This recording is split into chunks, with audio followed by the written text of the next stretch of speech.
제4장 봉사의 참 동기. 사람에게 보이려고 그들 앞에서 너희 의의를 행치 않도록 주의하라. 마태복음 6장 1절. 산 위에서 하신 예수님의 말씀은 그분께서 생애를 통해 말없이 가르쳐 오셨으나 사람들이 이해하지 못한 교훈을 말로 표현한 것이었다. 그들은 예수께서 그처럼 대단한 능력을 가지고도 그들이 가장 좋게 생각하는 것을 얻는데 그 능력을 사용하시지 않자 어떻게 저럴 수 있는가 하고 의아해했다. 그들의 정신과 동기와 방법은 예수님과 반대였다. 그들은 매우 열성적으로 율법을 존중했지만 실제적인 목적은 자신의 영광이었다. 이 때문에 그리스도께서는 자아를 사랑하는 자는 율법을 범하는 자임을 그들에게 나타내시고자 하셨다. 그러나 바리새인들이 중히 여기던 그 원칙들은 각 시대 사람들의 특성을 그대로 보여준다. 바리새인의 정신은 인간의 본성에 속한 정신이다. 따라서 구주께서 당신 자신의 정신과 방법이 랍비들의 그것과 상이함을 나타내셨을 때 그분의 교훈은 각 시대의 사람들에게 동일하게 적용된다. 그리스도 당시 바리새인들은 그들이 덕행의 보상으로 간주해온 세상의 명예와 번영을 얻기 위하여 하나님의 은총을 받고자 끊임없이 노력하고 있었다. 동시에 그들은 세인의 주목을 끌고 거룩하다는 명성을 얻기 위하여 사람들 앞에서 자선행위를 자랑했다. 예수께서는 하나님께서 그러한 봉사를 인정치 않으신다는 것과 또 그들이 받게 될 상은 그처럼 추구하던 사람들의 아첨과 칭찬뿐일 것이라는 사실을 단언하시면서 그들의 외식을 책망하셨다. 그분께서는 너는 구제할 때에 오른손이 하는 것을 왼손이 모르게 하여 내 구제함이 은밀하게 하라. 은밀한 중에 보시는 너의 아버지가 갚으시리라고 말씀하셨다.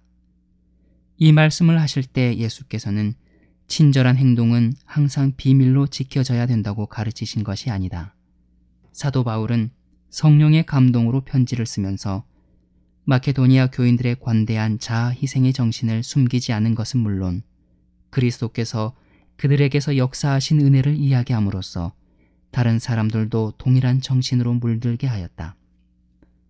그는 또 고린도 교회에 편지를 쓰면서 너희 열심히 퍽 많은 사람들을 격동시켰느니라고 말했다. 그리스도의 말씀은 자선이 사람들에게서 칭찬과 명예를 얻기 위한 일이 되어서는 안 된다는 그분의 생각을 분명히 밝혀준다. 진정으로 경건하면 자랑하려는 마음이 들지 않는다.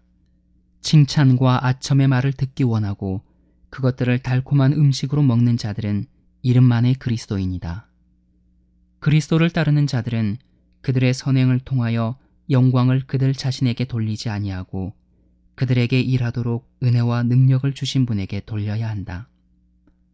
모든 선한 일은 성령을 통하여 성취되며 성령은 받는 자가 아닌 주신 분을 영화롭게 하기 위하여 주어진다. 그리스도의 빛이 심령 속에서 빛나게 되면 입술이 하나님께 돌리는 찬송과 감사로 채워질 것이다.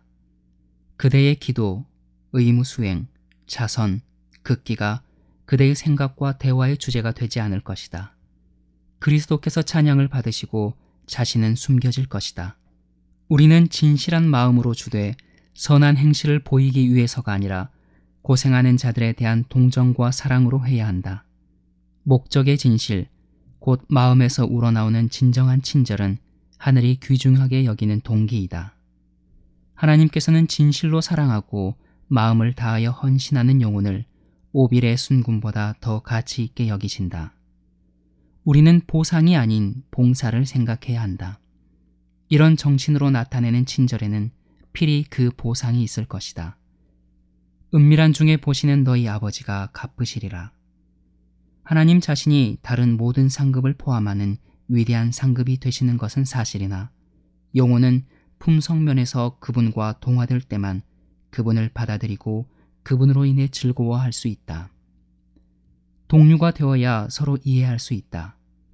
우리가 인류의 봉사를 위해 자신을 하나님께 바칠 때 비로소 그분은 당신을 우리에게 주신다.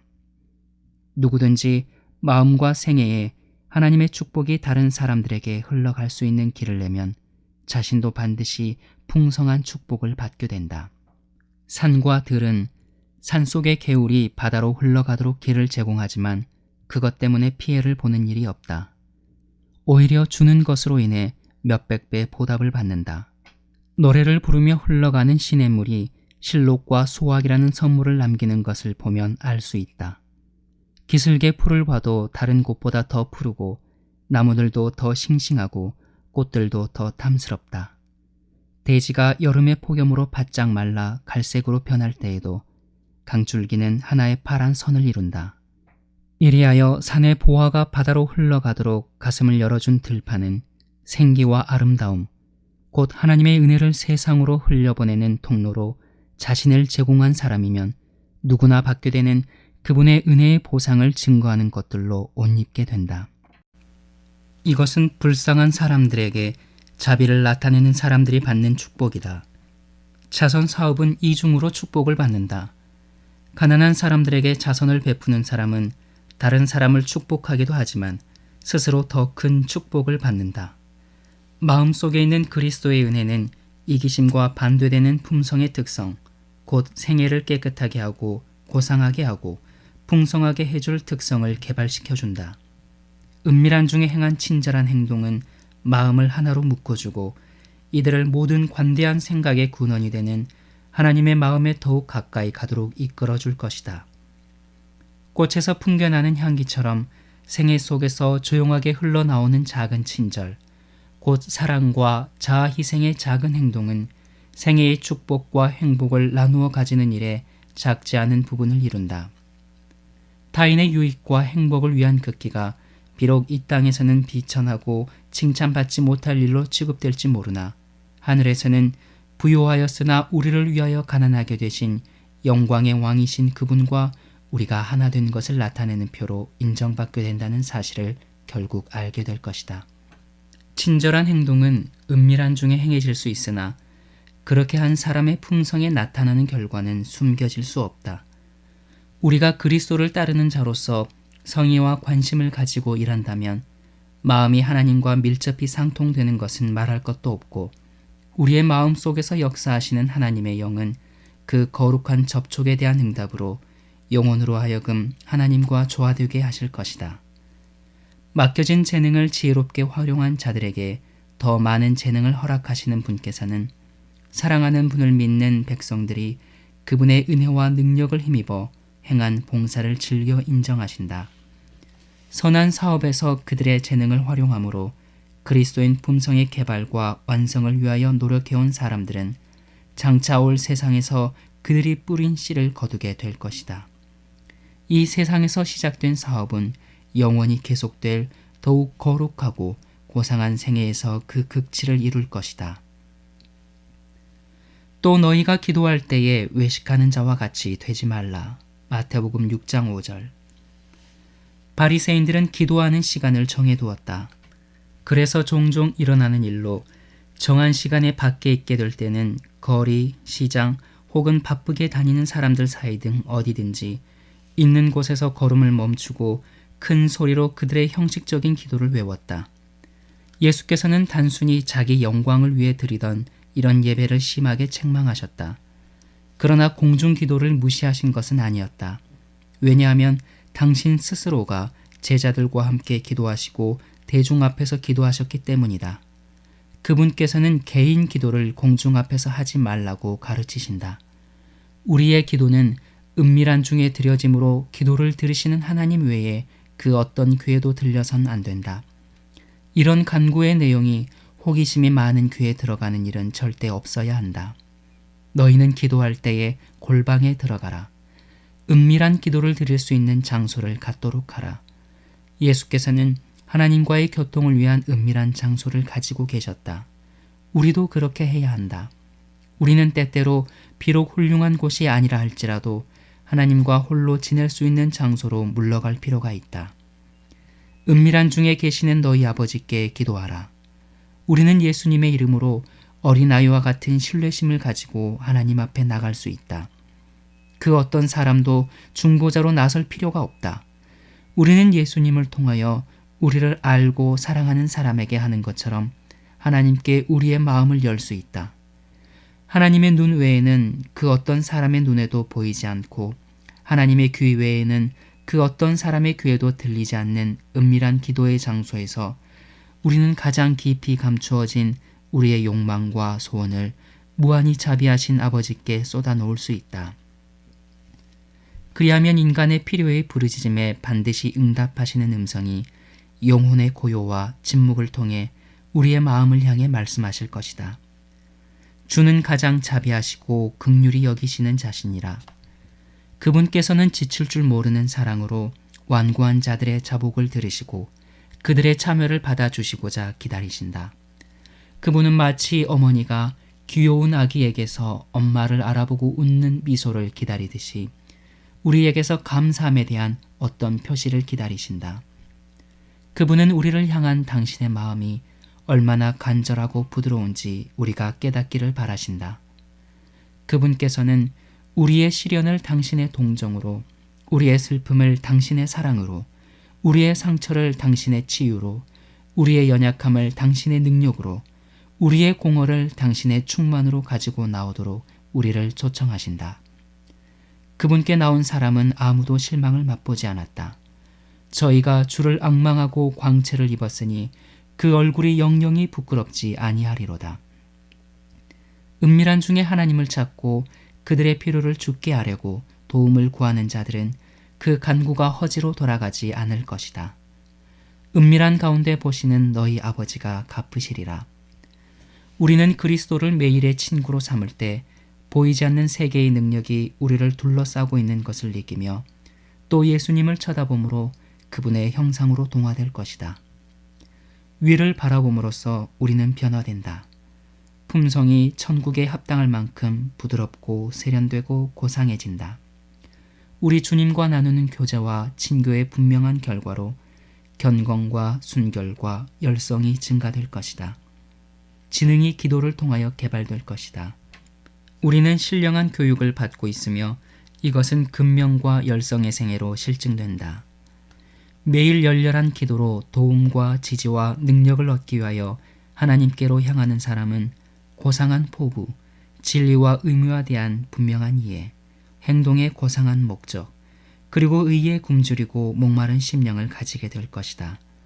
하나님과의 연결을 계속 유지함으로써 우리는 사람들과 나누는 교제를 통하여 우리의 마음을 지배하는 빛과 평화와 평온을 그들에게 나누어 줄 수 있게 될 것이다.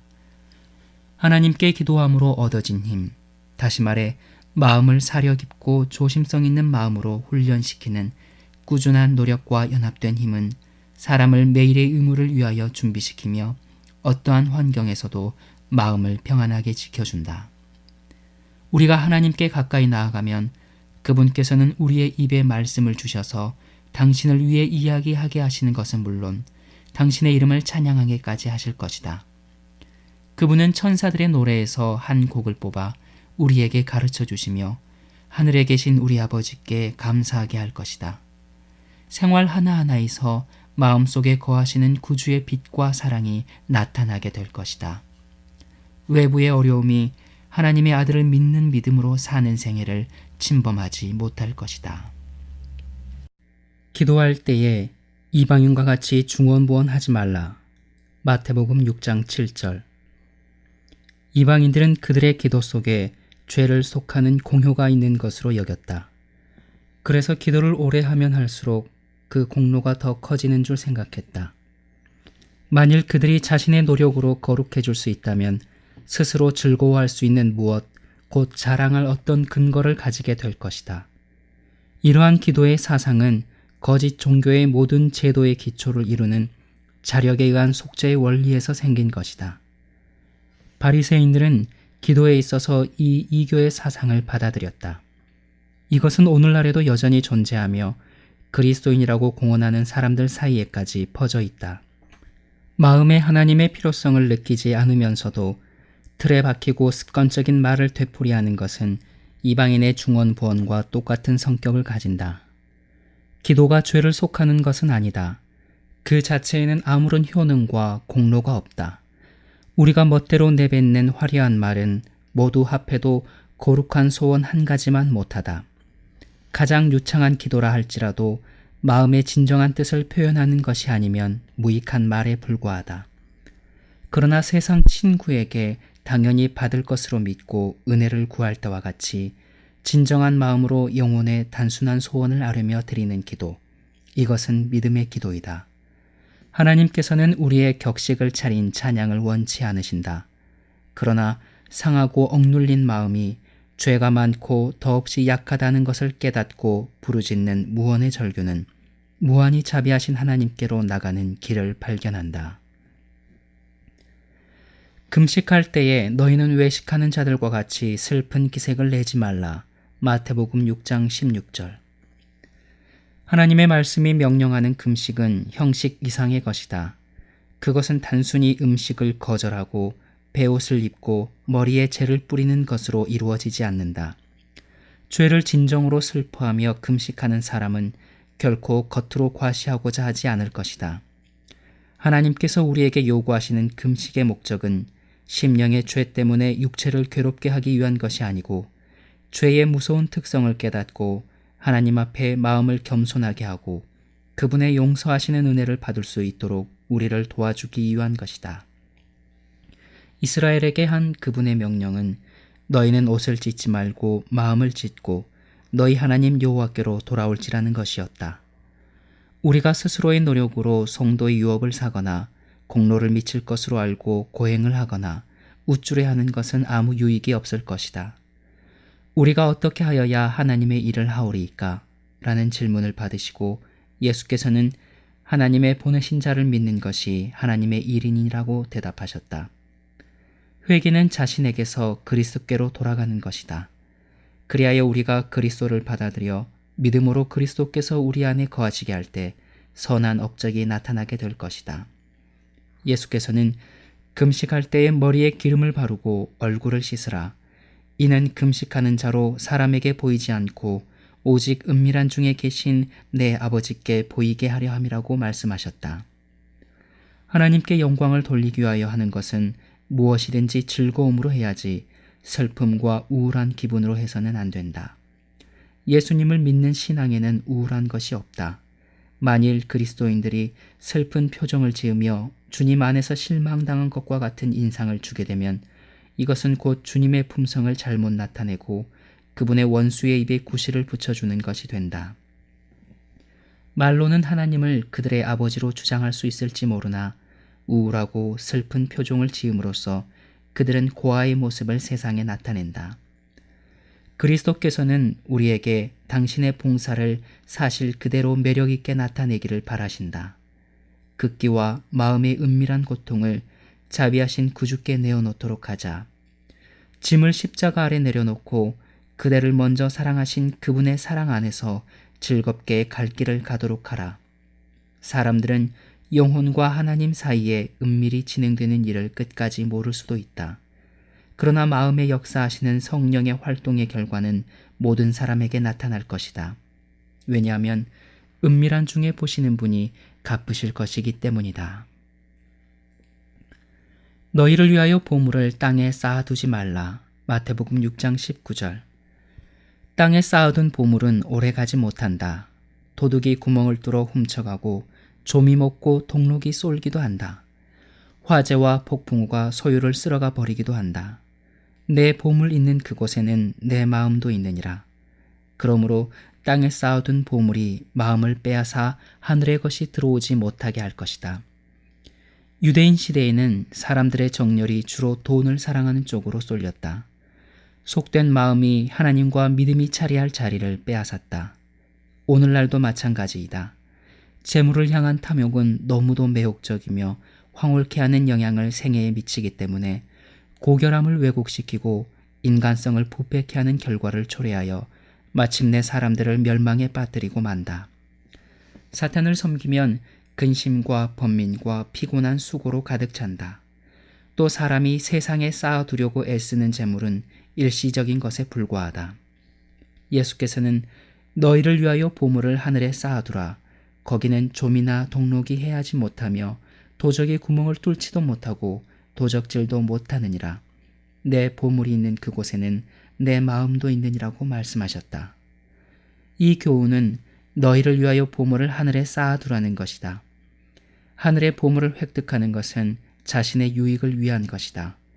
우리가 소유하고 있는 모든 것 중에서 이들만이 진정으로 우리의 것이다. 하늘에 쌓아둔 보물은 없어지지 않는다. 그 어떤 화재나 홍수도 그것을 없애버릴 수 없고 그 어떤 도둑도 그것을 빼앗아갈 수 없고 좀이나 동록이 그것을 해하지 못한다. 왜냐하면 하나님의 보호 아래 있기 때문이다. 그리스도께서 모든 재산보다 더욱 귀중하게 여기시는 이 보물은 성도 안에서 그 기업의 영광의 풍성함이다. 그리스도의 제자들은 그분의 보배, 곧 그분의 귀중하고 특별한 보물로 불리어진다. 그분께서는 이렇게 말씀하셨다. 그들이 면류관의 보석 같다. 사람을 정금보다 희석해 하며 오빌의 순금보다 희귀케 하리로다.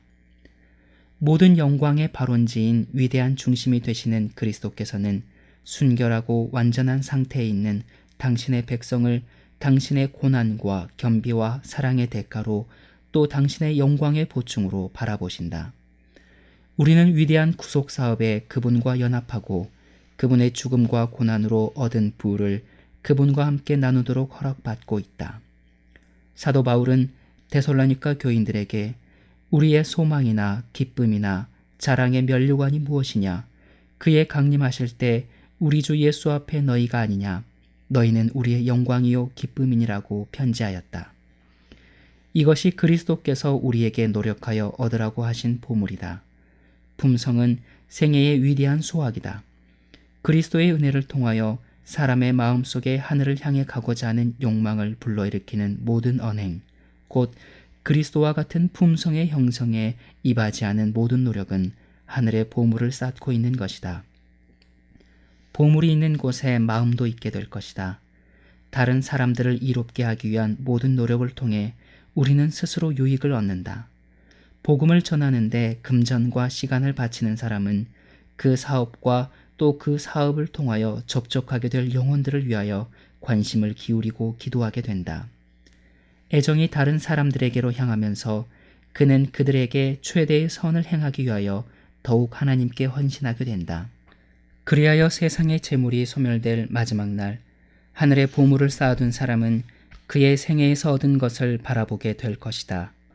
만일 지금껏 그리스도의 말씀에 유의해 왔다면 우리는 크고 흰 보좌 주위에 모일 때 우리의 활동으로 구원받은 영혼들을 보는 것은 물론 저들의 면류관을 그리스도의 발 아래 놓고 세세 무궁토록 그분을 찬양하는 큰 무리가 우리의 노력의 결과로 한 사람이 다른 한 사람을 구원하고 구원받은 사람이 또 다른 사람을 구원하는 식으로 하여 안식의 항구에 들어오게 된 사람들임을 알게 될 것이다. 그리스도를 위하여 일한 자는 구속주의 영광에 참여하는 구속받은 이 사람들을 얼마나 큰 기쁨으로 바라보겠는가. 영혼을 구원하는 사업에 신실했던 자들에게 하늘은 얼마나 귀중한 것이 될 것인가. 내 눈이 성하면 온 몸이 밝을 것이요. 마태복음 6장 22절. 오직 하나의 목적, 곧 하나님께 대한 전적인 헌신은 우리 구주의 말씀에 의하여 제시된 조건이다. 이 목적에 더욱 신실하고 굳게 서서 진리를 식별하며 어떤 희생이 닥치더라도 그것에 순종하도록 하자. 그리하여 분명히 신령한 깨우침을 받게 될 것이다. 진정한 경건은 죄악과의 모든 타협이 끝난 후에 시작된다. 그때 마음에서 우러나오는 말은 사도 바울의 말과 같을 것이다. 오직 한 일, 즉 뒤에 있는 것은 잊어버리고 앞에 있는 것을 잡으려고 표대를 향하여 그리스도 예수 안에서 하나님이 위에서 부르신 부름의 상을 위하여 쫓아가노라. 또한 모든 것을 해로 여김은 내 주 그리스도 예수를 아는 지식이 가장 고상함을 인함이라. 내가 그를 위하여 모든 것을 잃어버리고 배설물로 여김은 그리스도를 얻고자 함이라. 그러나 자아를 사랑함으로 눈이 흐려지면 흑암만이 있게 된다. 눈이 나쁘면 온 몸이 어두울 것이니 유대인을 완고한 불신에 둘러싸이게 함으로써 죄에서 구원하기 위하여 오신 분의 품성과 사명을 분별할 수 없게 한 것은 이 무서운 흑암이었다.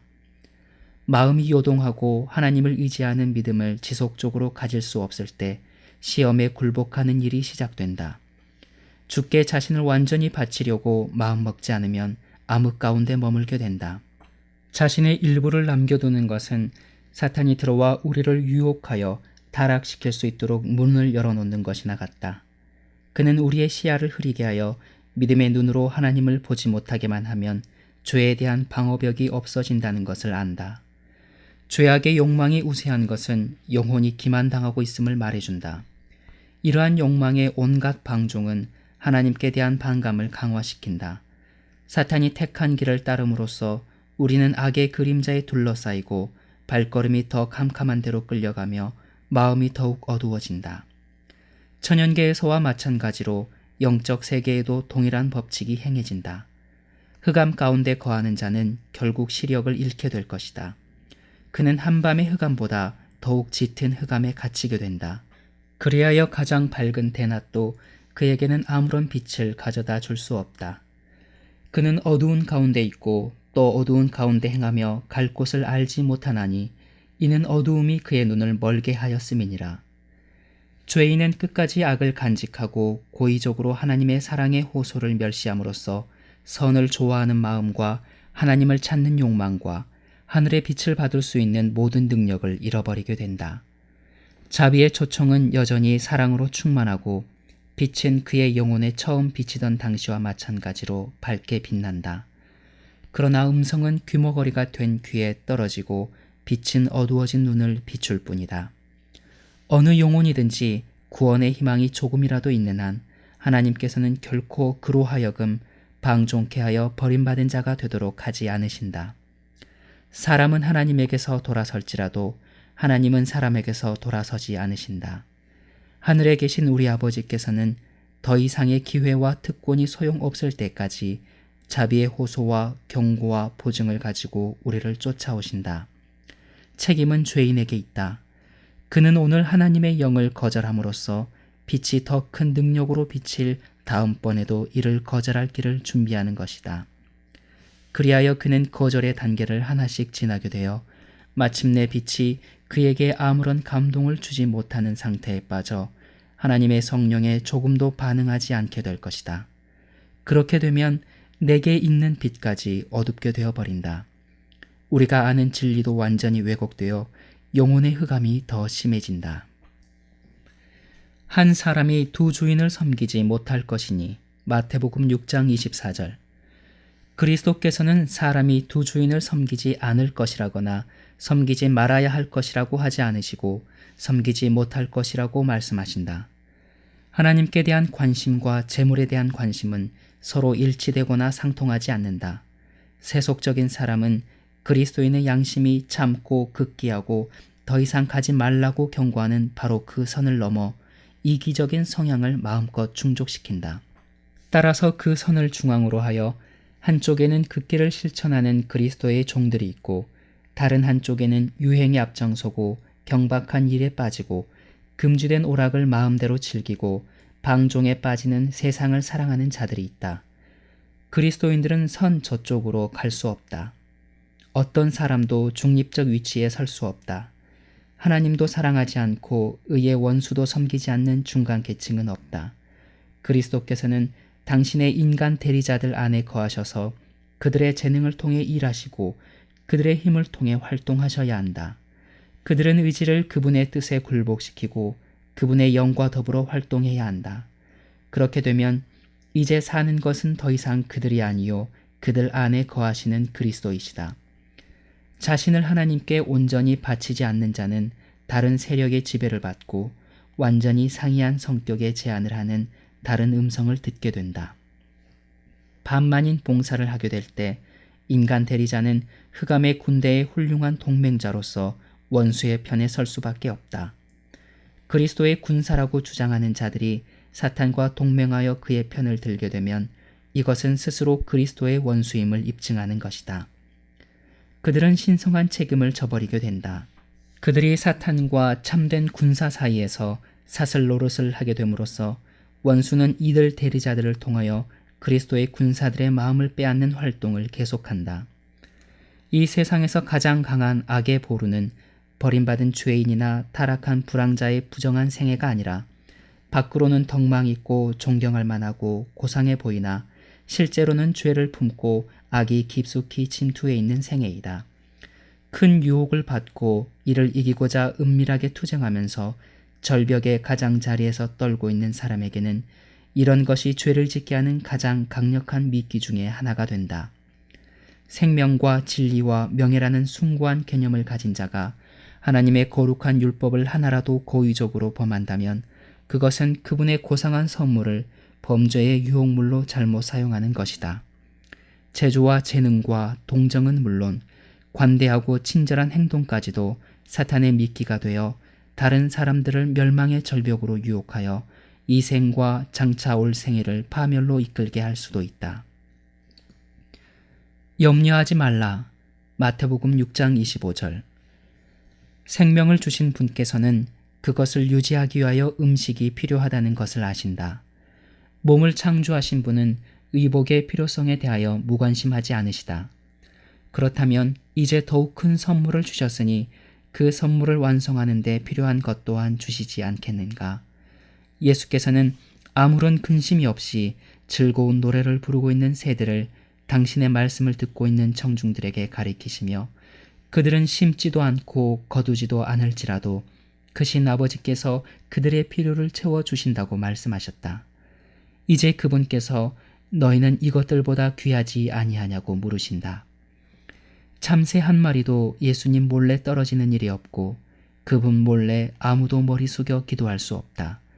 그분께서 어느 곳에서나 우리와 함께 계시기 때문이다. 그러므로 흘러내리는 괴로운 눈물 한 방울 한 방울을 다 주시하신다. 그분께서는 언제나 당신을 의지하는 사람을 결코 버리지 않으실 것이다. 언덕과 들판이 꽃으로 아름답게 덮여 있었다. 아침 이슬을 맞아 생기를 머금은 꽃들을 가리키시며 예수께서는 들의 백합화가 어떻게 자라는가 생각하여 보라고 말씀하셨다. 초목과 꽃의 아름다운 모양과 우아한 빛깔은 사람의 기술로 모사될 수 있지만 어느 붓이 꽃 한 송이 풀잎 한 해까지 생명을 불어넣을 수 있단 말인가. 길가에 있는 꽃 하나하나도 하늘의 별 세계를 움직이는 바로 그 능력 덕택에 존재한다. 모든 피조물을 통해 하나님의 위대한 심장의 맥박이 고동한다.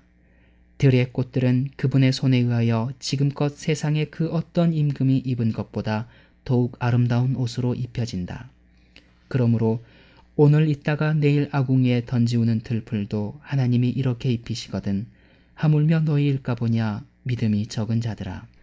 백합화를 생각하여 보라. 공중의 새를 보라고 말씀하시는 분은 꽃을 지으시고 참새에게 노래를 주신 분이시다. 천연계의 아름다움 속에서는 하나님의 지혜를 학자들이 아는 것보다 더 많이 배울 수 있다. 하나님께서는 백합화의 꽃잎 위에 그대를 위한 복음을 불신과 이기심과 해로운 근심을 버릴 때만 읽을 수 있는 말로 기록하신다.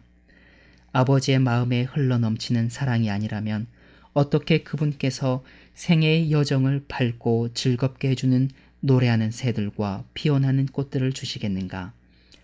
생존에 필요한 것만 생각하면 꽃들과 새들이 없어도 되지만 하나님께서는 단지 생존에 필요한 것만 공급하는 것으로는 만족하지 않으셨다. 그분께서는 그대를 향한 당신의 애틋한 마음을 알려주시기 위해 땅과 공중과 하늘을 아름다운 것으로 채우셨다. 모든 피조물의 아름다움은 그분의 영광의 빛을 반사하는 것일 뿐이다. 그분께서 그대의 행복과 기쁨을 위해 천연계 위에 이처럼 솜씨를 유감없이 발휘하신 것을 안다면 그분께서 온갖 필요와 축복을 그대에게 주실 것을 의심할 수 있겠는가.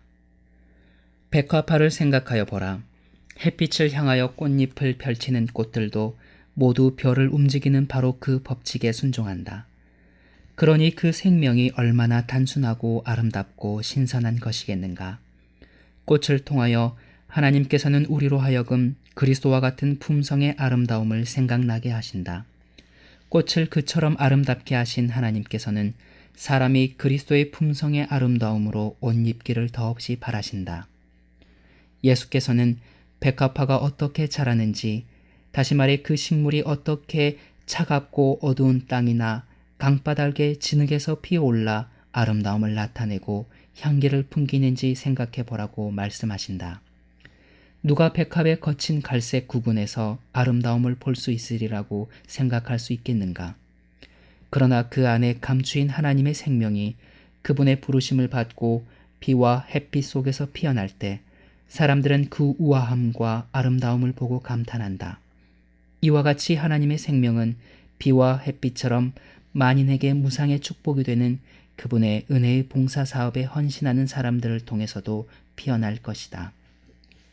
꽃을 창조하는 것은 하나님의 말씀이며 바로 이 말씀이 그대의 마음속에 성령의 은혜가 충만케 할 것이다. 하나님의 법은 사랑의 법이다. 그분께서는 그대가 이 세상에 있게 된 것은 단지 자신을 위해서만 탐구하고 땅을 파고 집을 짓고 수고하고 길쌈하기 위해서가 아니라 꽃처럼 그리스도의 사랑으로 밝고 즐겁고 아름다운 삶을 삶으로써 사랑의 봉사를 통해 다른 사람들의 생애를 즐겁게 해주기 위한 목적도 있음을 가르쳐 주시기 위해 그대를 아름다움으로 두르셨다. 아버지와 어머니들이여, 자녀들로 하여금 꽃에서 교훈을 얻게 하라. 그들을 정원과 들과 잎이 무성한 나무 아래로 데리고 가서 천연계에서 하나님의 사랑의 복음을 읽도록 가르쳐 주라. 하나님을 새와 꽃과 나무와 관련지어 생각하게 하라. 자녀들로 하여금 온갖 즐겁고 아름다운 것에서 그들을 위한 하나님의 사랑의 표현을 보게 하라. 스스로 즐거운 신앙생활을 하여 그들도 신앙을 가지게 하라. 친절의 법이 입술에서 떠나지 않게 하라. 자녀들에게 그들의 본성이 하나님의 위대한 사랑으로 변화되어 그분의 품성과 조화될 수 있다는 것을 가르쳐 주라. 하나님께서 그들의 생애가 꽃처럼 매력을 풍기는 아름다운 것이 되기를 원하신다는 것을 가르치라. 그들이 아름다운 꽃을 따 모을 때 꽃을 만드신 분은 꽃보다 더욱 아름다운 분이심을 가르쳐 주라. 그렇게 하면 그들의 마음의 덩굴손이 그분을 감고 올라가게 될 것이다. 온전히 사랑스러우신 분이 그들에게 매일의 동반자와 절친한 친구가 되실 것이기 때문에 그들의 생애가 그분의 순결한 모습으로 변화될 것이다. 너희는 먼저 그의 나라를 구하라. 마태복음 6장 33절. 그리스도의 말씀을 들은 사람들은 계속 조바심을 하며 이 세상 왕국에 대한 모종의 선언이 있기를 지켜보고 있었다. 예수께서 하늘의 보아들을 소개하시는 동안 많은 사람들의 마음에는 먼저 우리가 그분과 연합하면 세상에서 어떻게 될 것인가 하는 의문이 떠올랐다. 예수께서는 그들이 세상의 것들을 가장 많이 생각했기 때문에 주위에 있는 이방 민족들처럼 되었으며 따뜻한 사랑으로 당신의 피조물들을 보호하시는 하나님이 계시지 않은 것처럼 생활하였다고 지적하신다. 예수께서는 이렇게 말씀하셨다. 이 모든 것은 세상 백성들이 구하는 것이라. 너희 아버지께서 이런 것이 너희에게 있어야 될 줄을 아시느니라. 너희는 먼저 그의 나라와 그의 의를 구하라. 그리하면 이 모든 것을 너희에게 더하시리라. 나는 너희에게 사랑과 의와 평화의 나라를 알려주기 위해 왔노라. 마음을 열고 이 나라를 받아들이며 이 나라를 위한 봉사에 최대의 관심을 쏟으라. 비록 이 나라가 영적인 것이라 할지라도 현실 생애를 위한 너희의 필요가 돌봄을 받지 못할까 걱정하지 말라. 너희가 하나님을 섬기는 데 열중하면 하늘과 땅의 모든 권세를 가지신 분께서 너희의 필요를 채워주실 것이니라. 예수께서는 우리를 노력하지 않고 살게 놓아두지 않으신다. 그러나 그분께서는 우리가 모든 일에 당신을 처음과 마지막 그리고 최선으로 삼아야 한다고 가르치신다. 우리는 품성과 생애를 통하여 그분의 의를 나타내는데 방해가 되는 사업에 종사하지 말며 그런 직업을 구하지 말며 오락에 빠지지 말아야 한다. 무엇을 하든지 죽게 하듯 마음을 다해서 해야 한다. 예수께서는 이 세상에 계실 때 항상 사람들 앞에서 하나님의 영광을 드러내고 만사를 아버지의 뜻에 맡김으로써 모든 세밀한 점에서까지 생애를 고상하게 하셨다. 그분의 모본을 따른다면 이 땅의 생애에 필요한 모든 것을 더하리라는 그분의 보증이 우리에게 이루어질 것이다.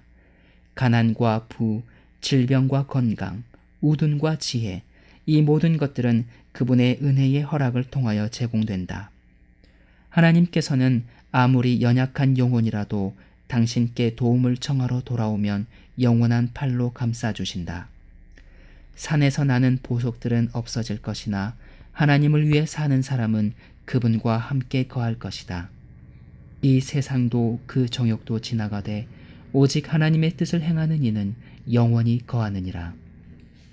하나님의 성은 황금문을 열고 이 세상에 있는 동안 실패와 고난 중에서 인도하심과 지혜 그리고 위로와 소망을 얻기 위해 하나님께 의지하는 법을 배운 자를 맞아들일 것이다. 천사들의 노래가 그곳에서 그를 환영하며 생명나무가 그를 위하여 열매 맺을 것이다. 산들은 떠나가며 작은 산들은 옮길지라도 나의 인자는 내게서 떠나지 아니하며 화평케 하는 나의 언약은 옮기지 아니하리라. 너를 긍휼히 여기는 여호와의 말이니라. 그러므로 내일 일을 위하여 염려하지 말라. 한날 괴로움은 그날의 족하니라. 마태복음 6장 34절. 만일 하나님의 사업에 종사하기 위해 자신을 그분께 바친 상태라면 내일을 위하여 걱정할 필요가 없다. 그대를 종으로 삼으신 그분께서는 처음과 끝을 다 아신다. 미래의 사건들이 비록 그대의 눈에는 보이지 않지만 전능하신 그분의 눈에는 환히 다 보인다. 해야 할 일들을 스스로의 손으로 처리하고 성공을 얻기 위하여 자신의 지혜를 의지할 때는 하나님께서 맡기지 않으신 짐을 지며 그분의 도움 없이 그것을 나르려고 애쓰게 된다. 하나님께 속한 책임을 우리가 짐으로써 사실상 자신을 하나님의 위치에 두는 것이다. 우리가 걱정하고 위험과 실패를 예측하는 것은 당연하다. 왜냐하면 그런 일이 우리에게 분명히 닥쳐올 것이기 때문이다. 그러나 하나님께서 우리를 사랑하시고 우리에게 유익을 주고자 하신다는 것을 진정으로 믿을 때는 장래를 위하여 염려하지 말아야 한다. 우리는 어린아이가 사랑하는 부모를 의지하는 것처럼 하나님을 의지해야 한다.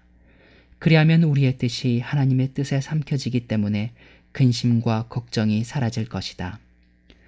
우리가 내일 일을 오늘 질 때 그리스도께서는 도움을 약속하지 않으신다.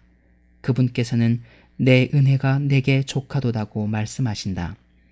그러나 광야에서 만나를 주신 것처럼 그분의 은혜는 그날의 필요를 위해 매일 주어진다. 순례 생활 중에 있던 이스라엘 백성처럼 우리도 아침마다 그날에 필요한 양만큼 하늘의 떡을 공급받을 수 있다. 우리에게 속한 것은 한 날뿐이며 이 날 동안 우리는 하나님을 위해 살아야 한다. 이 한 날 동안 우리는 성실한 봉사를 통해 우리의 모든 목적과 계획을 그리스도의 손에 의탁하며 모든 염려를 그분께 맡겨야 한다. 그것은 그분께서 우리를 돌봐주시기 때문이다. 나 여호와가 말하노라. 너희를 향한 나의 생각은 내가 하나니 재앙이 아니라 곧 평안이요 너희 장래의 소망을 주려 하는 생각이라. 너희가 돌이켜 안연히 처하여야 구원을 얻을 것이요 잠잠하고 신뢰하여야 힘을 얻을 것이오늘. 매일 주님을 찾는 가운데 회개하고 하나님 안에서 영적 선택을 자유롭고 즐거운 마음으로 하며 그분의 영광스러운 초청에 기쁜 마음으로 응하여 그리스도의 멍에 곧 순종과 봉사의 멍에를 맨다면 모든 불평이 없어지고 모든 어려움이 제거되며 현재 직면하고 있는 모든 복잡한 문제가 해결될 것이다.